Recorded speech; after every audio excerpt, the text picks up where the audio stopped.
We're just following on initially from the STRI ecological plan that was done a few years ago. We're working in conjunction with the Sefton Life project in English Nature to try and return it back to a lynx land, try and open up some of the sandhills again, take out a lot of the white poplars and control buckthorn and gorse and things. On a course like this, the last thing you want to do is obscure views and vistas through the course and certainly out into the wider environment, which in this case is the sea. Equally, the course itself can become so overrun with trees and invading scrub that we lose sight lines between tee to green. The view to the right of the flag, extending through the V into the Ainsdale sand dunes, now extremely impressive, was last year totally obscured by trees. The white poplar is the main problem because the roots are going along under the ground. You don't see the problem on the surface until almost it's too late, and then it's a big job to remove them. It's a constant management operation and one which should be written into a policy document. Trees are chopped back on an annual basis really. A course manager needs, as part of his winter programme, to go out onto the course to assess all of the course and actually just go around pulling up the small saplings, the invading scrub. We presented everything to the members and the feedback was generally very good. You always get this thing that they don't want change, but when it's explained to them why and that you're returning it as it was to its former glory, then it was very good, it went well.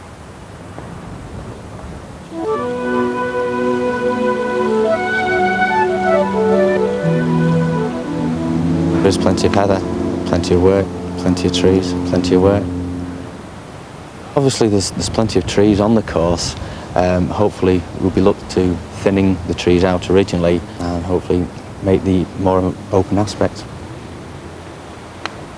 The links environment really is a very barren place, a nutrient poor series of grasslands which require very little management, but by leaving them, the first things to come in will be the scrub, will be the trees. White poplar, creeping willow, sea buckthorn are all trees that will readily overtake and overrun the links environment if allowed to do so.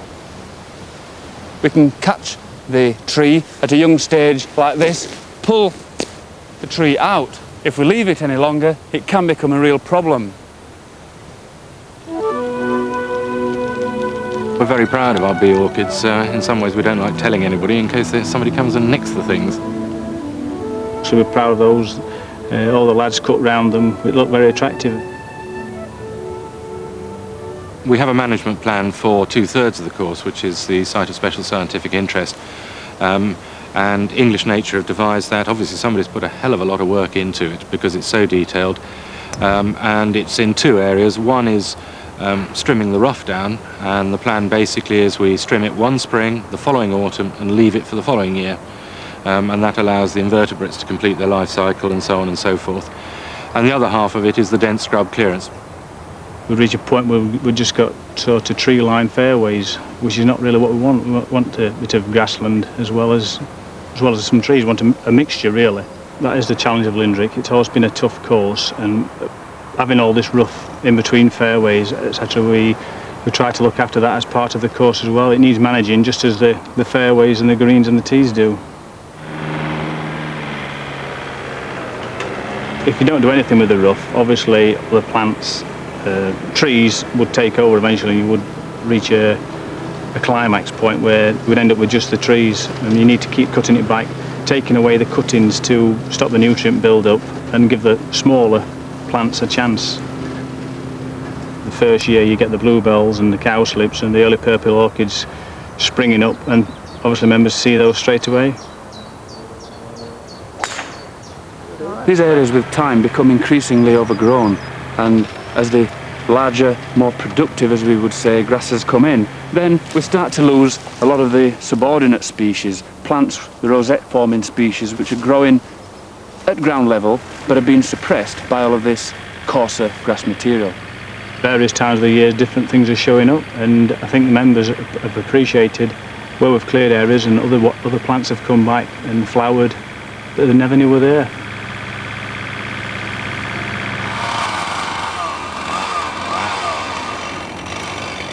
The gorse had got out of control. It was probably 8 feet high. It was past topping. If it had been shorter gorse, younger gorse, we could have just topped it if it had been in front of a tee, but it was too high, so we had to start again basically, cut it to the bottom. A year later it's regrown. We left a strip on the edge basically to screen it from the fairway so that it didn't look too devastating the first year. Eventually we shall cut that strip down when the gorse behind has grown up again.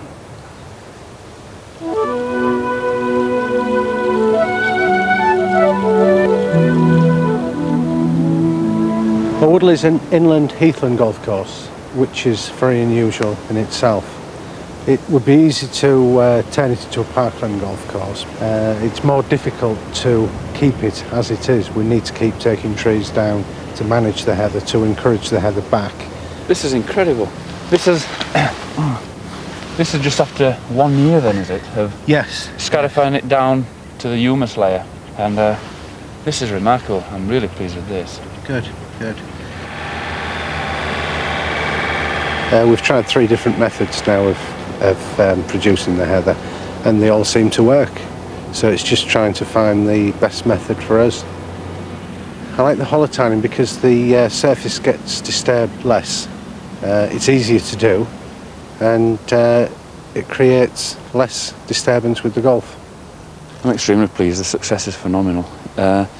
It's what we expected though. We did an ecological assessment of the whole course, selected areas that we felt were winnable, that we could actually achieve some heather regeneration, and this is the final outcome.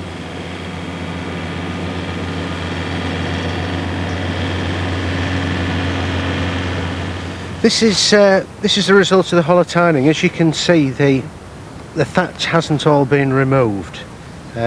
We experimented just putting the holotine holes down to the humus layer, and you can actually see the heather coming very nicely. It germinates as soon as the air and light gets to it. It's better to do it when it's dry, but we like to do it in the winter because that's when we have more time to do it. And we can also encourage heather by sprinkling cuttings from other heather on top of these areas. We've spent a lot of time with Bob Taylor from the STRI, and he's putting his input into it, and we're learning as we go along. That's it. You can see the amount of thatch in the surface here, good 2 to 3 inches of thatch. That's suppressing heather growth. Just immediately below that there's a dark band of humus which you can just see through the top, through the profile layer, and that's where all the heather seed is contained. We've taken an awful lot of trees out, as you know, and really, I mean, I'd just like you to have a look today just to see whether you think we've gone far enough. What's been the members' reaction? The members were horrified to start with. As is always the case. As soon as they see the vistas, they can see it's a heathland course now, and they think it's terrific, so we can really do what we want on this project. It really has made a great improvement, and it's really opened the course up now. You can see right the way, yeah. What about those 2 trees on the edge of this side? If you took those out, there's certainly room for improvement there, but otherwise, no, I quite agree. It's excellent. Yeah, those trees would be good because it would open up the bank of heather at the back, and it would open up the bank of gorse in the foreground. Yeah, there used to be a woodland on this corner, on the right-hand side, didn't there? That came right out to the edge of the fairway. Yeah. And on the left, we fetched it in from the left as well. There used to be 2 pine blocks as well down the centre. Yes. Which I think have gone now. Yeah, they've gone. Yeah, it makes the golf stand out. Yeah, they're gone. Morning.